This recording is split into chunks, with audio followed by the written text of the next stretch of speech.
That's why I say I'm the greatest. Undiscouraged by his close decision over Jones, loquacious Cassius Marcellus Clay heaps in shape to meet the winner of the tussle at Miami.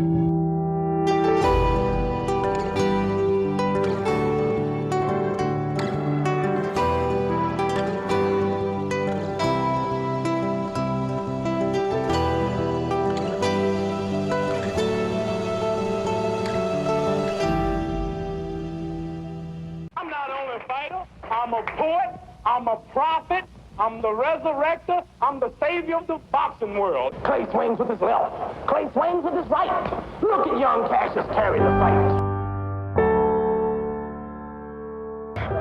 I knew what he was capable of doing. I've watched him so many times. And I knew the talent of Muhammad Ali. All people saw was the big mouth. They didn't see him the way he worked so hard.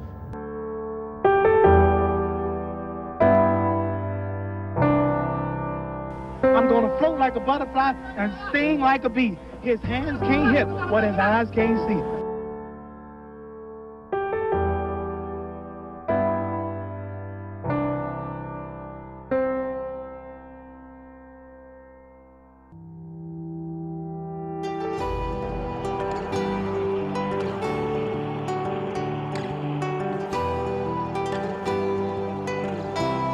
He's a treasure to the city and to the state of Kentucky, but he's also a treasure to the world.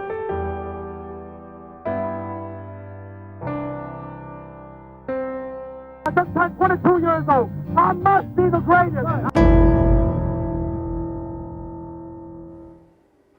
Good evening, I'm Vicki Dorch. And I'm Eric King. The man known simply as the greatest is gone. Muhammad Ali died at a Phoenix hospital at the age of 74. He inspired millions with his dominance in the ring and his humanitarian efforts outside of it. Born Cassius Clay in West Louisville, he first stepped into a boxing ring at the age of 12. He went on to become an icon, known around the world for his skills in the ring, his quick wit, and true love of life.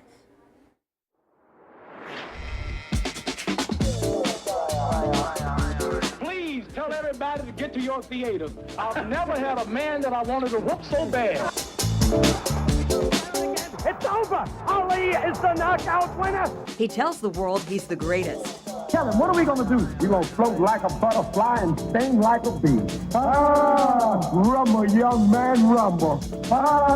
And soon, the world believes it. So great, I don't have a mark on my face, and I upset Sonny Liston, and I just turned 22 years old. I must be the greatest. I told the world, I talk to God every day. If God's with me, can't nobody be against me. I shook up the world.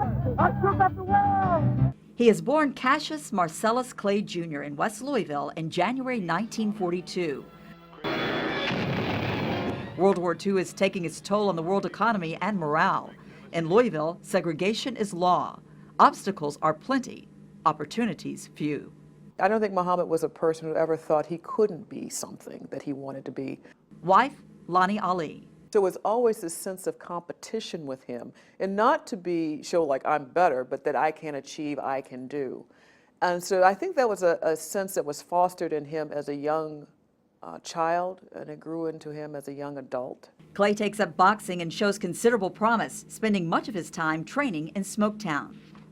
I've had people tell me who went to school with him at Central High School that Muhammad would sit in class, probably should have been paying attention to the teacher, but he was drawing what his, on paper, what his jacket, his championship jacket was going to look like when he won the championship, heavyweight championship of the world.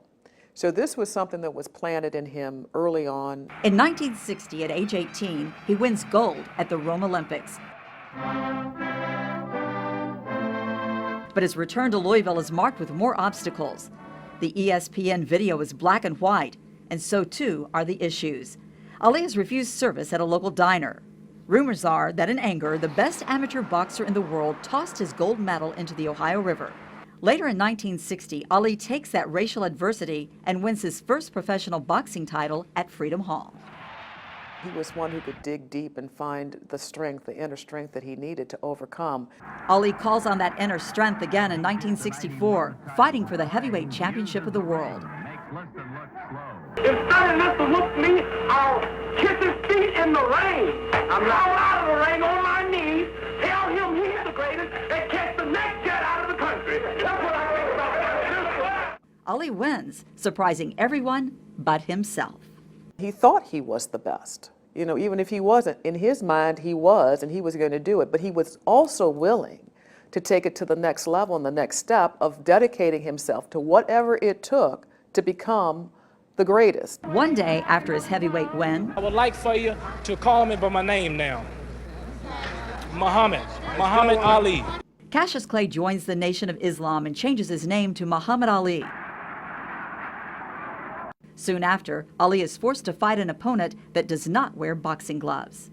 My intention is to box to win a clean fight. But in war, the intention is to kill, kill, kill, kill. In 1967, the war in Vietnam escalates. For religious reasons, Ali refuses the draft 3 times. He's arrested, convicted, and banned from boxing. I don't think this is a man who ever in his life thought there wasn't anything he couldn't do if he put his mind to it. 3 years later, the U.S. Supreme Court reverses Ali's conviction, allowing him back in the ring. Clumsy, ugly, flat-footed Joe Frazier. I'll show you what a real champion is. I'm gonna float like a butterfly and sting like a bee. His hands can't hit what his eyes can't see. Ali rumbles in the jungle, thrills in Manila, and quickly regains his heavyweight title. The first to accomplish such a feat after a 3-year absence. Another obstacle overcome by Ali. One more thing, I want everybody to know that I'm the greatest fighter of all times, and the greatest city of all times is Louisville, Kentucky. He retires in 1981, 56 wins, 37 knockouts. He's the greatest. The attitude that he had was that of a champion. You know, he wanted to be a champion, and he was willing to do whatever it took, overcome any obstacles or barriers to get there. In 1983, the greatest is once again called upon to fight. Again, its opponent that doesn't wear boxing gloves. He's diagnosed with Parkinson's disease.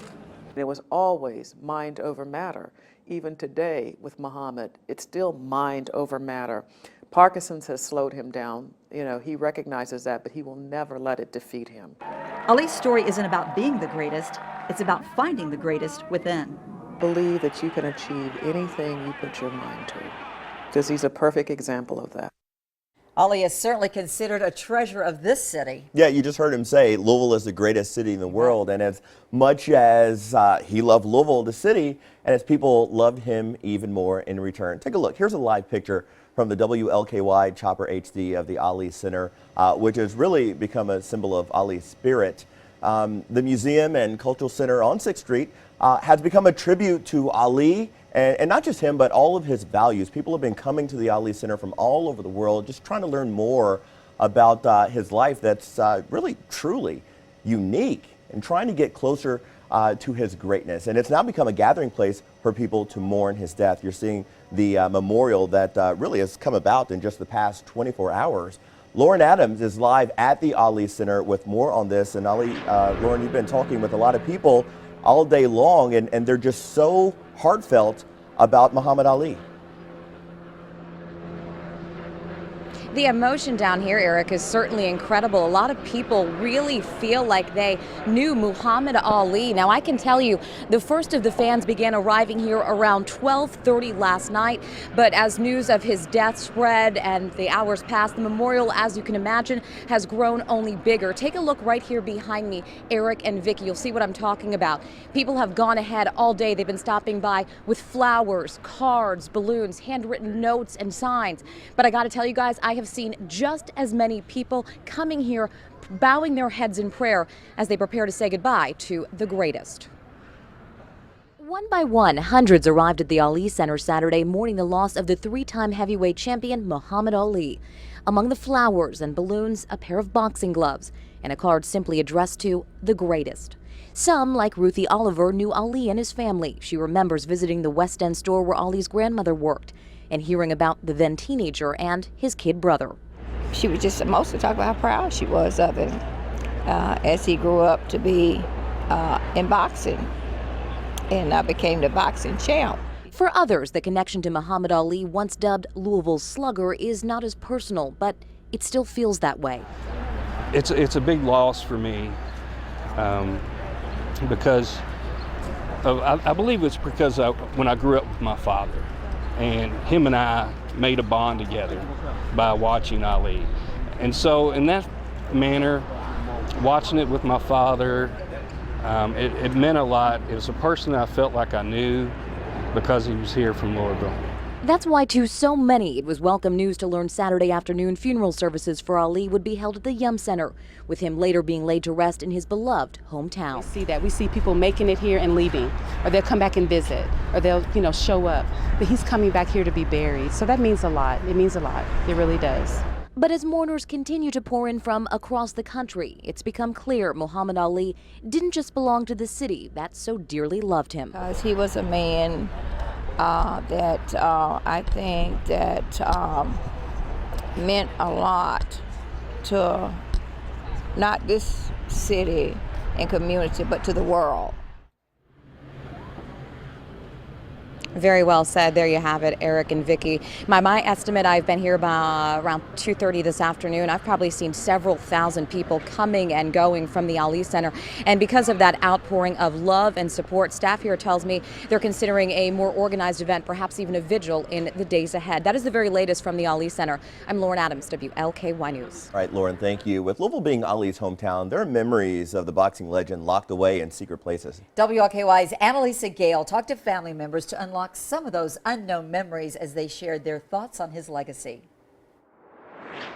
Among the Muhammad Ali fans mourning today on Grand Avenue is his brother, Rahman Ali, and some of his cousins who stopped by today to share some of their fondest memories. A lot of my memories are from way back, lots of fun. And so when he came back from the Olympics, I remember he had a brand new car, and he came by in his brand new car. He took us out in his car. And he used to come by the house all the time to visit us.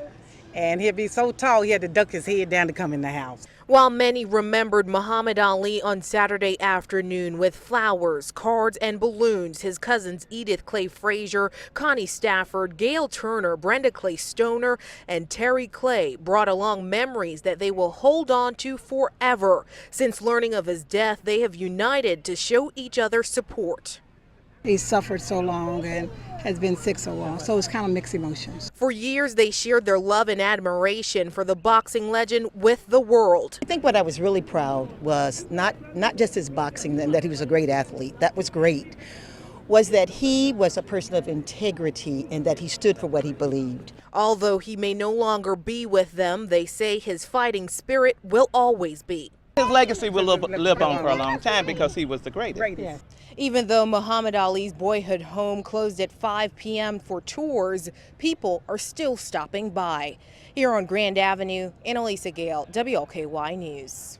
And one of Muhammad Ali's daughters is describing her father's last moment, saying his heart wouldn't stop beating for 30 minutes after all of his other organs failed. We're talking about Hannah Ali. She wrote on Instagram, "No one had ever seen anything like it."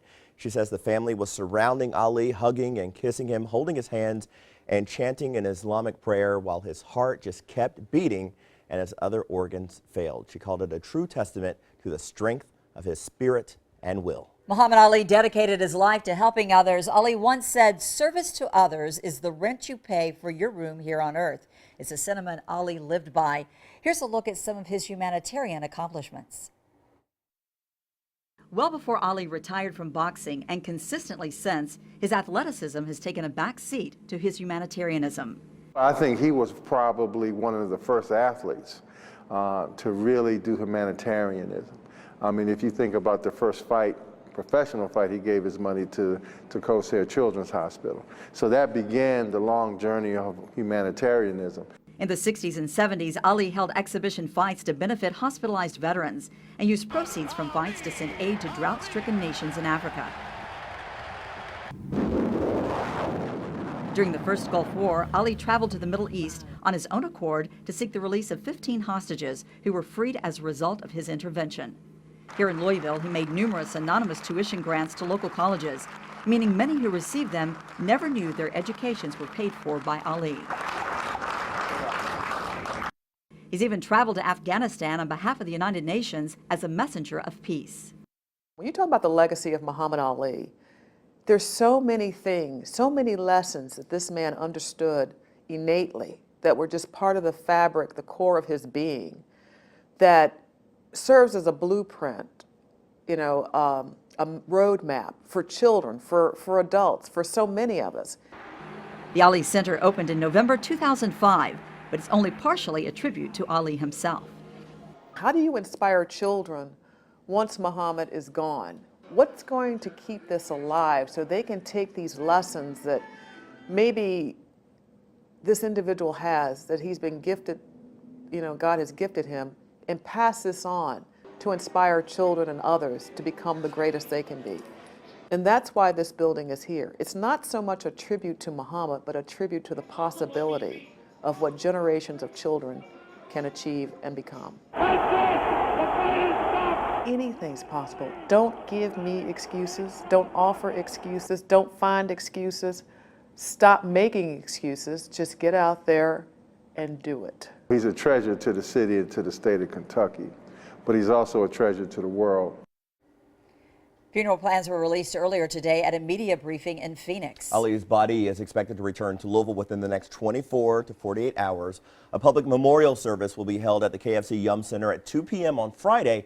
Again, it's open to the public, but seating will be limited. Details on how to get tickets will be released in the coming days. For those not able to be there, the full memorial service will be streamed online at the Ali Center's website. That's www.alicenter.org. The public can also pay their respects throughout the week at the Muhammad Ali Center. And in lieu of gifts or flowers, the family is asking for donations to the Ali Center. It was also announced today that the eulogies at the Muhammad Ali Memorial Service will be delivered by former President Bill Clinton, entertainer Billy Crystal, and journalist and sports broadcaster Bryant Gumbel. Earlier on Friday, there will be a funeral procession through the streets of Louisville. That starts at 9 o'clock Friday morning, includes many locations that were historically important to Ali. Here's a detailed look at that route. It will go north on Bardstown Road to the Watterson Expressway. It will then go west and take I-65 north to westbound I-64. The procession will exit on the 9th Street ramp and go west on Muhammad Ali Boulevard to 34th Street. It then goes left on 34th and left again onto Broadway before arriving at Cave Hill Cemetery. And this is a live look from the WLKY Chopper HD of the place that will be the final resting place for Muhammad Ali. We'll be back with much more as we remember Muhammad Ali right after this.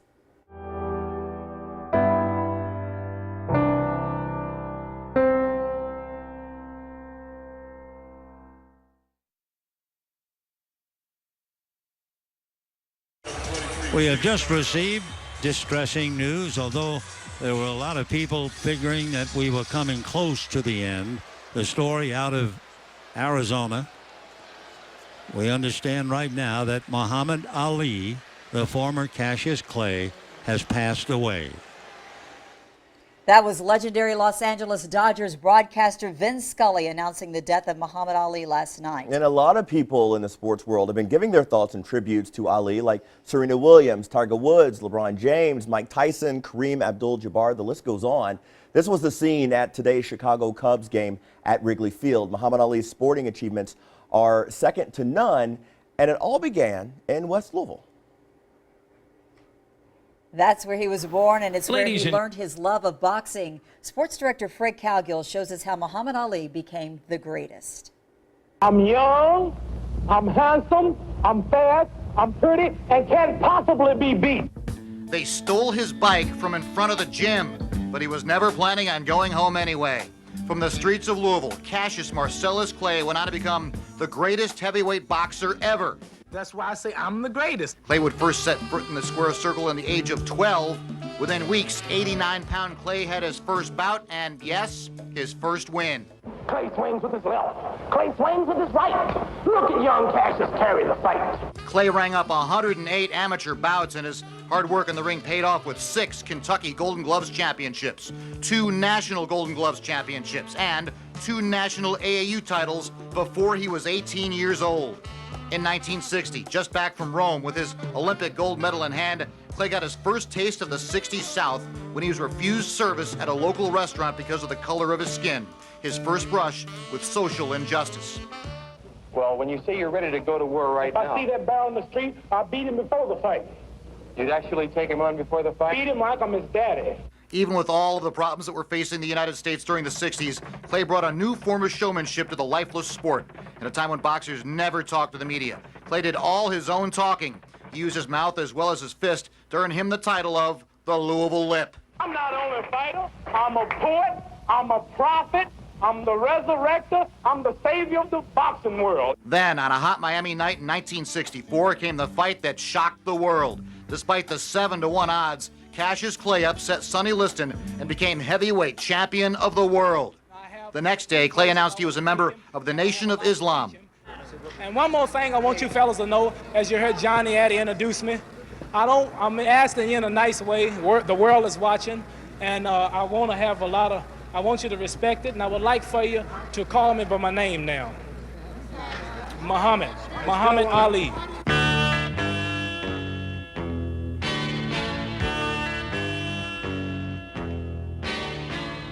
It was 1967 and the war in Vietnam was escalating. Like many other young men at the time, Ali was called up for induction into the armed services. A practicing Muslim minister, Ali refused to be drafted on the grounds of religious beliefs. Ali's stance caused virtually every state and local entity in America to cancel his boxing license. Whatever the persecution is for standing up for my religious beliefs, even if it means facing machine gun fire that day, I will face it before denouncing Elijah Muhammad and the religion of Islam. I'm ready to die. For refusing to fight the Viet Cong, Ali was stopped from fighting just about everyone except for the government. His championship title stripped, his passport taken, and all of his boxing licenses canceled. Ali was left without a home and a profession. Now, draft is another thing that's against my religious beliefs. In 1970, with the mood of the country changing, the Supreme Court reversed his conviction and upheld his conscientious objector claim. Free of the specter of jail and free to travel to box anywhere in the world, Ali staged his comeback. He started with Jerry Quarry in Atlanta, and on March 8, 1971, Ali took part in a little something called The Fight against undefeated champion Joe Frazier at Madison Square Garden. Ali lost that night in the Garden, but his most important battle against the U.S. government was won. And I'm thankful that the courts recognized my sincerity and my beliefs in this case. Ali was taking it home, along with boxing promoter Don King, who got the government of the African nation of Zaire to guarantee the unheard-of sum of $10 million for Ali and George Foreman to rumble in the jungle. Going into the fight, Ali was a 3-1 underdog, and because of the heat, Ali realized he could not dance from Foreman for the entire fight. Ali came up with the rope-a-dope, a paradoxical stroke of genius that allowed Foreman to pound on him until Foreman himself tired from punching. Ali's corner yelled at him to get off the ropes, but Ali persisted with his strategy for 7 rounds. In the 8th round, as Foreman began to tire, Ali saw his opportunity. He came off the ropes and scored a shocking knockout. Ali went on to fight on many more bouts, including the legendary Thrilla in Manila, who some have deemed the greatest boxing match ever. He fought and lost to young Olympic champion Leon Spinks, but regained his title a year later, thus becoming the first man in heavyweight history to win the crown 3 different times. I'm going to float like a butterfly and sting like a bee. His hands can't hit what his eyes can't see. Ali gave people hope and proved that anyone could overcome insurmountable odds. This was Ali, the greatest of all times. And if you got Muhammad Ali outside the ring, you discovered a much different man. Our own Steve Bergen found that out back in the spring of 1973. Steve sat down for a one-on-one interview at Ali's mother's house in Louisville 3 weeks after he lost a fight to Ken Norton in San Diego. Ali's jaw was wired shut during this interview. The doctor says it might be a month or so longer, but we're scheduled to fight the first major fight in a place called Jakarta, Indonesia. Muhammad Ali says his jaw was broken in the 2nd round of his fight with Ken Norton. Norton contended it was in the 11th. The bout was Muhammad Ali's 43rd professional fight, and he already was planning for a rematch with Joe Frazier and a fight against George Foreman. Do you think you're going to have any problems in becoming a contender and setting these fights up now that you've lost to Ken Norton? Well, if I'd actually lost to Ken Norton, I would say I'd be in trouble, but the reason mainly I lost is because I wasn't in the top shape I should have been in. Number one, my jaw was broken in the 2nd round, and there's nobody in the history of the whole world of sports would do anything, any fight, any contact sport or football game, and nothing with a broken jaw. And I don't know how I got by, so I don't look at that as being a loss. The man once known as the Louisville Lip was only 31 when I did this interview on his mother's couch. He already had been fighting pro for 13 years. When you look back on your career, would you have changed anything? Well, naturally, I think I would have changed a lot of things. I wouldn't have married the first wife that I married, which cost me a lot of money in alimony and still is. His boxing career was put on hold in 1967 when he refused induction into the armed services. Ali said at the time, quote, "I ain't got no quarrel with them Viet Cong." The things that I've said about the Vietnam War, I would have waited a few months later when they were more popular. And I'm sure all of us can think of many things if we take our time, and it might take an hour or two, a day or two to figure out mistakes we've made. We would change a lot of things if we could, but it's too late now. Main thing is just keep going forward and use these things as an experience. Because it's good to have these experiences, whether they're good or bad, because this way you can teach other people now that you've experienced it. Now, one man who had the privilege of covering Muhammad Ali at the peak of his career was local sports broadcaster Van Vance. Sports director Fred Cowgill sat down with him to get his memories of those times and Muhammad Ali, the man. For a half century, Van Vance was the man, and for over 4 decades at WHAS Radio, at night, you were the guy, the talk show that everybody listened to, and you saw this window of time. Sure did. I started covering Ali a lot, actually, when he came back from the Olympics. Originally, when I saw Ali, was in the 50s on Tomorrow's Champions. There were only 2 TV stations in Louisville, black and white, and it was a little boxing show in the afternoon on Saturday, and Ed Calais did the show. And the boxers would box for about 3 innings. And every week, this kid named Cassius Clay would win. And everybody said, he's good. Well, the next thing you know, he goes eventually to the Olympics. He wins the gold medal, and he comes back to Louisville. We're interviewing him, radio, TV, and of course, he became a legend. The thing about Muhammad Ali, he not only was a great, probably the best known athlete in the world in the 20th century, he was a lot more than a boxer and an athlete, but he had charisma. I like to make a little list sometimes of the most charismatic sports figures that have ever been around.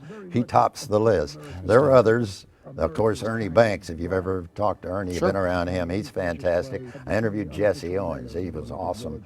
And then Tom Lasorda is unbelievable. Lee Corso is one of the most but Ali was at the top of the chart. And just following him, when he walked into a room, he would come to the studio or to the station, or you went where he was being covered. And when Ali walked in, the room changed, your life changed. Everything was different. He made you feel, he like Lee Corso, I was ready to go play football. Van, no social media, no internet. No. How does Ali become Ali, and what was so special about him in this unique window of time when, let's face it, I mean, the world was a different place. The sports world of Louisville was different than it is now. Well, of course, athletes there was no braggadocio, or hadn't been. Athletes didn't promote their own. He was the world's best sports promoter. After he quit boxing, he should have gone into sports promotion. So what he did, he had so much personality and charisma, as I said, is he was actually promoting his fights. And a lot of that stuff he said, all that stuff he said one time, Sonny Liston, he's so ugly he ought to be in the zoo. I mean, and these guys are going to kill him. I thought that Sonny Liston was going to kill Ali down when they fought, because when Sonny Liston just looked at you, that would have knocked me out. Did you ever see that look at that glare he had? But Ali was always talking, and he was a very sharp person mentally. He had all of this stuff memorized, and some of it just came out of his head. He was a great impromptu or whatever type speaker you want to call him. It was an era of time where individuals had done so much nationally from Louisville. Pee Wee Reese comes to mind right away, Paul Hornung, Ali, the biggest of them.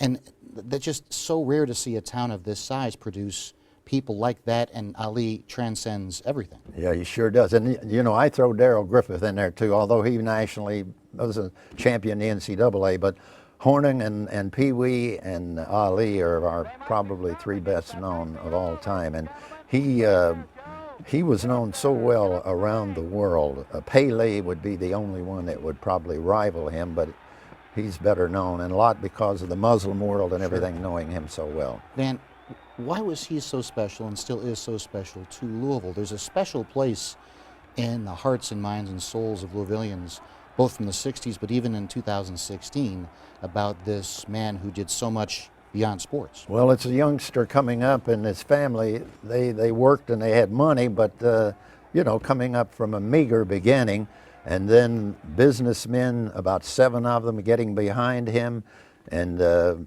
financing him. A syndicate put him in the boxing, and then we covered him a lot here. He was on radio and TV, and he'd come back to Louisville, and you didn't have to interview Ali. You had to hold on to the mic, and then you were going to have the best show around. There's another guy now, and I'm not going to get into politics, but they like to cover him on TV because when he's there, something bombastic's going to happen. You know who I'm talking about. He's running for president right now. And Ali, you knew something was going to happen, and it was going to be the best sports show you ever had when you interviewed Ali. You let him. He was on with Milton on the radio, and one kid called him up one night and said, Ali, you ain't so tough. I think I could beat you. He said, hey, where you live? I'm going to come down there and whoop you right now. Van Vance, a radio legend for a half-century here in Louisville, and covered Muhammad Ali. Thanks for joining us. Another sporting great who spent time with Ali is remembering him. Basketball great Oscar Robertson won gold in the 1960 Rome Olympics, as did Muhammad Ali. I met Ali in 1960 at the Olympics. He was a light heavyweight. Man, he was talking, and he had an entourage that people fought him around. But it was really something, you know. I mean, he just said, "I'm the greatest. No one can beat me, and I'm gonna win the Olympics. I'm gonna win a gold medal." And he just electrifying, to be honest.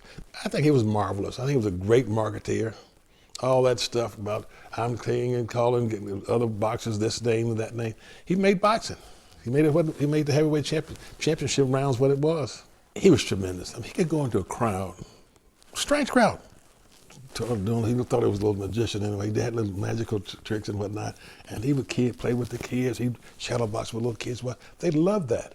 I mean, these guys today, stars, you know, go out, they got a limousine and 4 or 5 big guys weighing 300 pounds around them. You can't get close to them to do anything at all. But that's changed now. With Ali, man, as I said, as an individual, there was no one like him in the world. This is a live picture from the WLKY Chopper HD of Muhammad Ali's boyhood home. It's another place people have gathered tonight to share memories and to leave flowers and other tributes. Many people have fond memories of Ali, but not many can say they were friends with him as a child. WLKY's Morgan Lentis found a man who grew up on Grand Avenue across the street from Ali's boyhood home. Behind me is the home where Muhammad Ali grew up in West Louisville, but back then he was known as Cassius Clay, and a lot of people knew him on this block, but none as well as the couple who lives across the street. He's just another person, and he loved everybody. Lawrence Montgomery can still remember when Cassius Clay lived on Grand Avenue in West Louisville. He used to babysit for me. I had 3 children, and he and his brother would babysit. Montgomery says the boy who would grow up to be Muhammad Ali loved boxing at a young age. In fact, when Ali got tired of punching an old tree in the front yard, he'd ask his neighbor to lend a hand. He'd always ask me to hold up my hands so he could shadow box in my hands. I said, man, you're not gonna hurt my hands. No way, you know. Memories like that are why Montgomery knew Ali was destined for greatness. And as the years passed, the greatest never forgot him, inviting Montgomery and his wife to Washington, D.C. in the 80s. While we were eating lunch, he had a menu in his hand, and he wrote a lot of quotes, a whole lot of quotes to Violet, my wife. And this one says, when we are right, no one remembers, but when we are wrong, no one forgets. Though the pages have faded, the handwriting is still clear. Notes scribbled to a woman who knew Ali in the beginning. She keeps pictures as proof in this album. We actually lived in the house across the street when these pictures were taken. For Violet Montgomery, this is a sad day, but she says Ali will live on, just like his lessons left on this old menu. The man who views the world at 50, the same as he did at 20, has wasted 30 years of his life. Morgan Lentis, WLKY News. Ali's boyhood home is now open as a museum. Dozens of fans dropped by today to pay their respects. And with Ali being from Louisville, several people are offering up personal memories of him, as you've heard. But today we found one that you've likely never heard before. We all know how good he was, not just because of his Olympic and heavyweight titles, but because he was always quick to tell us. Clumsy, ugly, flat-footed Joe Frazier. I'll show you what a real champion is. I'm going to float like a butterfly and sting like a bee. But there is a story that hasn't been told, and Rich Powell is happy to tell it. He was on my route on Grand Avenue. In the early 1950s, Rich was growing up in the West End of Louisville. He worked as a paperboy. He delivered to Ali's house. He was an active young man. Came by and he gave me a little love tap, and he came around and gave me a second love tap, and I said, Cassius, that was what he was called at that time, cut it out. He didn't do it, so I took the paper bag off and I walloped him one. We went to the ground, I got on top of him, and I said, Cassius, that's it. Don't do that anymore.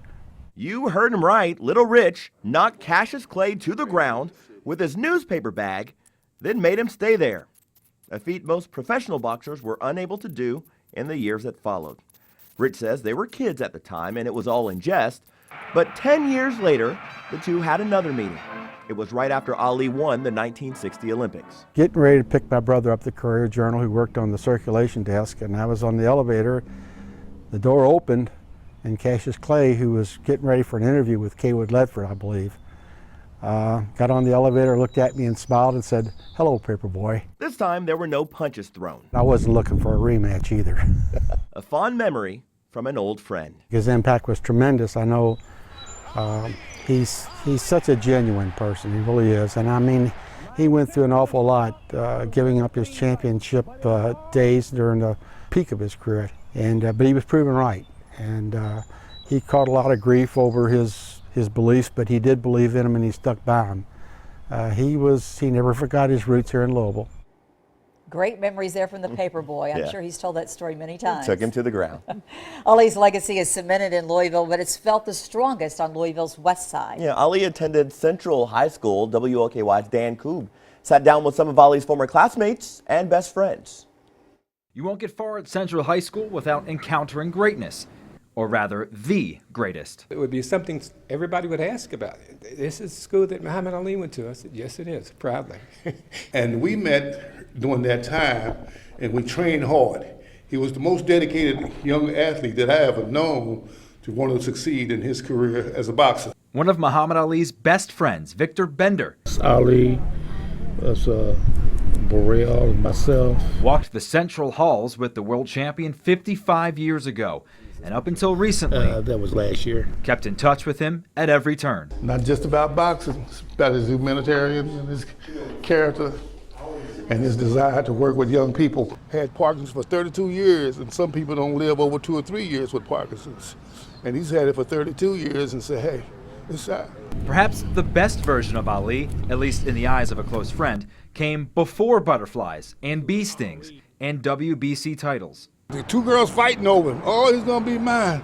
I said, y'all fools, what's wrong with y'all? I'm not gonna be either one of your boyfriend. Bender knew the bashful side of Cassius wouldn't last long.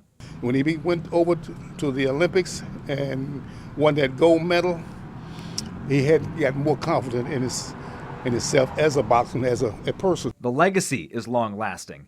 Ali's contributions to Central endure. He was my hero, honestly. He was a humanitarian, and he taught people to love each other rather than to hate. Anybody that can say they're the greatest, or any man that can get away with saying he's pretty, or anybody that can do the things that he did the way he did it, there's no way that impact is going to die down in one generation or two. And moments to a friend he'll never forget.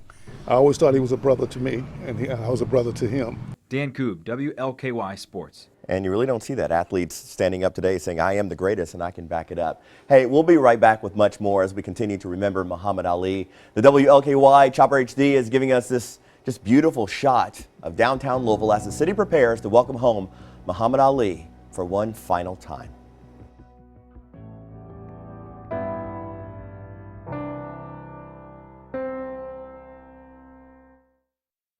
Muhammad Ali belongs to the world, but he only has one hometown. Definitely true there. Ali is certainly a hometown favorite, but he's also one of the most recognized sports figures in the world. He's received numerous awards over the years for his work inside and outside of the ring. Muhammad Ali was inducted into Kentucky's Athletic Hall of Fame, and in 1999, he was honored with a Special Athlete of the Century Award. Ali was there along with his wife to accept it. But the award certainly did not stop there. In 2005, Ali received the Presidential Medal of Freedom.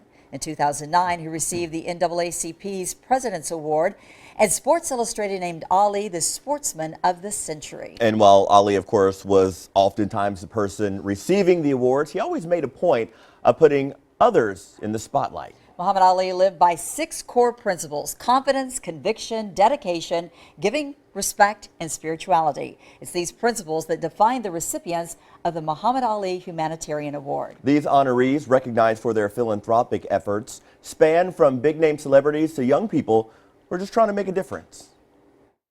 What better than to be the recipient of the Muhammad Ali Humanitarian Award, because that means that he passes the baton to you and gives you a chance to go forward.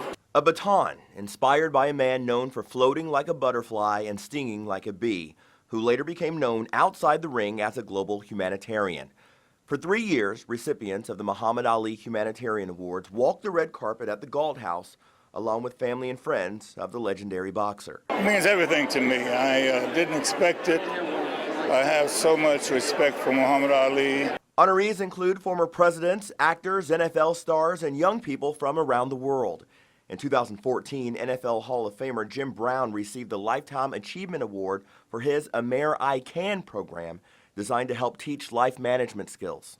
Muhammad was always telling me, let's go meet the people, let's walk in the neighborhood, and he loved people and was always available for people. And he was just a great humanitarian, so I was very happy to follow him, behind him, take his lead. Actress Susan Sarandon received the Global Citizenship Award for her work with UNICEF and her efforts to combat world hunger. To remind people that even if you can't solve all the problems simplistically in one fell swoop, that what's really important is taking a stand and is fighting for what you believe in, and that makes your life richer. In 2015, one of the biggest awards of the night went to Academy Award-winning actress Geena Davis for her work with gender equality. Davis said she was starstruck when she met Muhammad Ali. Little feeling like things are switched the wrong way. Like, I would much rather be giving Muhammad Ali an award after all that he's done, you know, and what he means to all of us. But I'm thrilled. 6 of the awards go to people 30 and under who are making the world a better place. Veronica Scott created a coat for the homeless that turns into a sleeping bag. She hires homeless single parents to make the coats. I grew up in poverty myself with my siblings, and people just assumed we were worthless. And it's showing that pretty much everybody has value. And you can't assume anything just because somebody doesn't have a place to live. Ali's daughter Layla said after the inaugural event in 2013, she hopes this tradition continues for years to come. These humanitarian awards will continue to inspire young people to do good things in the world, and that's what my dad is all about. And you know, it's been decades since Ali boxed, so there's a strong majority of people honoring him now who know him only as a humanitarian, a man as powerful in his silence as he ever was with a microphone. From honoring others to an honor for the champ himself, take a look. Sports Illustrated has long chronicled Ali's career, and this is a look at the magazine's upcoming cover. It's a shot of Ali as he trained at 5th Street Gym in Miami Beach back in October 9th, 1970. It will grace the cover of Sports Illustrated's June 13th issue. You can find it on newsstands starting on Wednesday. And Eric, it's his 40th Sports Illustrated cover. He's up there. It is, isn't he? Muhammad Ali is being remembered today as a boxer who redefined stardom and a symbol of silent grace in the face of Parkinson's. Brooke Silva Braga is in New York with more reaction. Tributes to Muhammad Ali's extraordinary life came from all corners. A champion in the ring, a hero beyond the ring. Paul McCartney remembered a beautiful, gentle man with a great sense of humor. Michael J. Fox, who also battles Parkinson's, called him a warrior for the cure. His daughter mourned the loss of a humble mountain. Here at Madison Square Garden, where Ali had 2 epic fights with Joe Frazier, the sign honors him simply as the greatest. Fellow heavyweight George Foreman told CBS's 48 Hours what it was like to trade punches with Ali. He'd get into the ring, and you weren't fighting a boxer. You weren't fighting a slugger. You were having to contend with the presence of one of the greatest human beings that I've ever met in my life. In a statement, President Obama called Ali a man who fought for us. He stood with King and Mandela, stood up when it was hard, spoke out when others wouldn't. He started as one of the most despised and hated men in the country. And our children need to know the real story. Everybody was not on Ali's side. Basketball great Kareem Abdul-Jabbar, who also faced criticism for his conversion to Islam, counted Ali as a mentor. "I may be 7'2", he wrote, "but I never felt taller than when standing in his shadow." Brooke Silva Braga for CBS News, New York. As his fans and admirers mourn the loss, his family members are also sharing their thoughts and feelings. Here's his brother, Rahman Ali. This house means almost everything to me. The main house, the house next door, is where my brother and I was raised. When I used to babysit for our neighbor who lived in this house back in the 50s. This house means happiness too, but the main house is next door at 3302 Grand Avenue, house I was raised in.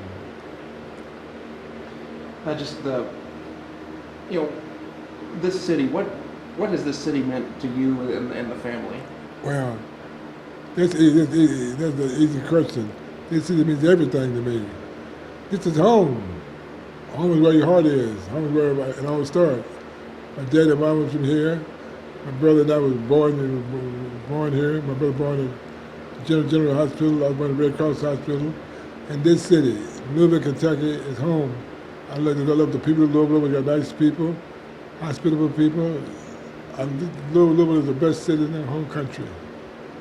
Rahman, if you can, talk about Muhammad and just the way he's been able to inspire people. That's been a huge part. Muhammad Ali was born to inspire people. He's a gift to humanity. He's like a prophet. Jesus Christ, Moses, Prophet Muhammad, they're always special people. Muhammad Ali was a prophet in his own way, a prophet of kindness, decency, and boxing. He inspired people because their loving heart. God put the love in my brother to be extra different. He was different. He was special. There'll never be another Muhammad Ali. He's a special man. He was my brother. I lived to be with him. I laughed with him, clowned with him. We roused together, played together. He always has a special place in my heart. And they'll never die. And always be with me. To see all these people coming in and paying tribute, what does it mean? It means everything to me. It means respect, love, kindness, decency. It makes me feel so good to see him come. See how much my brother was loved and honored and cherished. He deserves every bit of it. He's a kind man. He paid his price. He worked hard. He was successful. People paid homage to my brother. It's wonderful. It's a blessing. A kind man who paid his price. Ali became known as the Louisville Lip for his many, you can call them predictions, pronouncements, and provocative comments. They became legend. We put together a clip of some of them. Take a listen. That's why I say I'm the greatest. I must be the greatest. I told the world. I talk to God every day. If God's with me, can't nobody be against me. I shook up the world. I shook up the world. If I see that bear on the street, I beat him before the fight. You'd actually take him on before the fight? Beat him like I'm his daddy. Clay comes out to meet Liston, and Liston starts to retreat. If Liston goes back in his father, he'll end up in the ringside seat. After I annihilate Ken Norton, going to Jakarta, Indonesia to whoop this Rudy Lubus, the Dutch heavyweight champion, I want to come back and settle this whole thing with George Foreman. And for old time's sakes, I want to whoop Joe Frazier again right there in Madison Square Garden. Now I'm tired. I got to go to work. I ain't got no time to be talking, playing, and jiving because I'm working. I said last night I had a dream. When I got to Africa, I had one hell of a rumble. I had to beat Tarzan's behind first for claiming to be the king in the jungle. For this fight, I've wrestled with alligators. I've tussled with a whale. I done handcuffed lightning and put thunder in jail. You know I'm bad. I have murdered a rock. I injured a stone, and I hospitalized a brick. I'm so bad I make medicine sick. I'm so fast, man, I can run through a hurricane and don't get wet. When George Foreman meets me, he'll pay his debt. I can drown a drink of water and kill a dead tree. Wait till you see Muhammad Ali. I'm going to float like a butterfly and sting like a bee. His hands can't hit what his eyes can't see. That was my Never favorite tire of hearing Louisville Lip, right? That was my favorite one right there. Ali's wit, playfulness, and flair for the dramatic were just some of the many characteristics that endeared him to so many. Yeah, that's why so many people have felt compelled to go to places like the Ali Center to pay their respects. This is a live look from the WLKY Chopper HD, and people have been gathering there ever since we got word of the passing of Muhammad Ali. You can see the flowers that are there. And if you look closely, you can see a number of different cameras too. We've got media from all over the world that has come in to be part of this. WLKY's Gianna Caserta has more on those Ali Center tributes. A memorial of flowers and balloons grows here outside of the Muhammad Ali Center. Fans tell me they wanted to find a way to be a part of his legacy. Hundreds of people flocked to the Ali Center after hearing the news of his death. It's serving as the epicenter for people in Louisville who are grieving the legend. We invite the world to come to the Ali Center, celebrate the champ's life, leave your memories here with him, but then when you leave our city, or if you live in our city, go off and do the type of work that the champ would be proud of.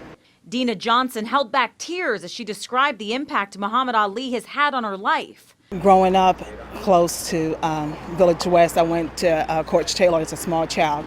Muhammad Ali would just stop in, unannounced, no cameras, just him and us.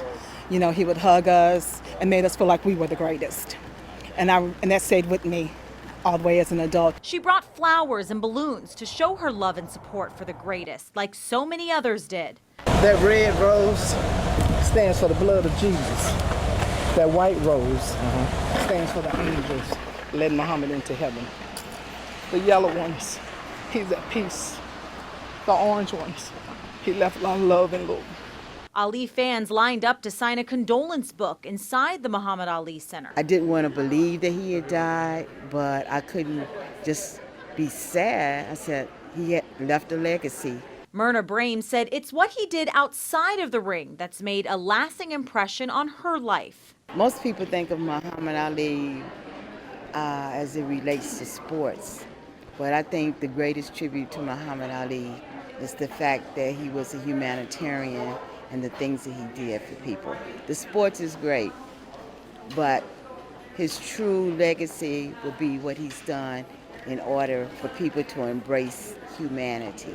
Others say it's what he did for the Muslim religion that will never be forgotten. That was my goal to visit him some days, and I had the opportunity to see him. I got really sad this morning. I believe we lost a big legend, a role model, especially for young people and mainly for Muslims. It's a hard day, it's a sad day, but it's still a great day because the greatest is with the greatest. I'm Gianna Caserta, WLKY News. Ali's star on the Hollywood Walk of Fame has also been a popular spot for people to remember him today. A steady stream of people have stopped in front of it to take selfies and other pictures. As you can see, the star hangs on the wall of the Kodak Theater complex rather than embedded in the sidewalk, and it's the only star that is done that way. It was done after Ali said he did not want his star stepped on by people who did not have respect for him. Yeah, there's just so many layers to this. It's no doubt going to be a really emotional next few days leading up to Muhammad Ali's public memorial service. Let's take a look at those newly released details once again. The public memorial service will be held at the KFC Yum Center at 2 o'clock Friday afternoon. It's open to the public, but seating will be limited. Details on how to obtain tickets will be released in the coming days. For those not able to be there, the full memorial service will be streamed online on the Ali Center's website. That's alicenter.org. The public can also pay their respects throughout the week at the Muhammad Ali Center. And in lieu of gifts or flowers, the family is asking for donations to the Ali Center. And here's another look at the route through the streets of Louisville for the funeral procession. It gets underway at 9 a.m. on Friday. It'll go north on Bardstown Road to the Watterson Expressway. Then it'll go west and take I-65 north to westbound I-64. The procession will exit on the 9th Street ramp and go west on Muhammad Ali Boulevard to 34th Street. It then goes left on 34th and left again onto Broadway before arriving at Cave Hill Cemetery. There is much more coverage of Muhammad Ali's life and legacy coming up on WLKY and CBS. A very special edition of 48 Hours is coming up right after we're done. Here's more. He was the greatest of all time. Tonight, an inside look at Muhammad Ali's singular life and legacy. We have team coverage from Kentucky to Arizona, so join us for an hour-long special at 9, 8 Central. Muhammad Ali, Remembering a Legend. And we sincerely thank you for joining us tonight as we remembered Muhammad Ali, a man who was larger than life both in and outside the ring. His achievements, contributions, and legacy extend from Louisville around the world, and they'll never be forgotten.